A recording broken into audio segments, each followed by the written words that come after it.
Hello, welcome to another episode of the Ikan Bilis Weekly Forecast Show. Our weekly forecast is published every Sunday, 4 p.m. UK time to help you navigate the sea of market volatility. Please subscribe and click the like button before we dive into the charts.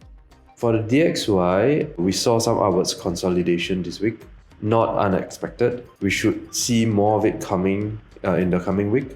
But we think the upside will be kept.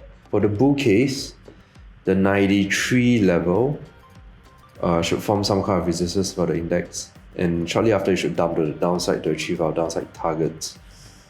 For the bear case, the price could reverse from the 200 MA that we're seeing right here by this white squiggly line and retest the 91.5 level, which is our downside targets for the DXY. We've come to the end of the video. If you think our content is useful to you, please like, share, and subscribe. Our Discord channel is up and running, and it's the best place to stay current with our latest updates. See you there, or until next week.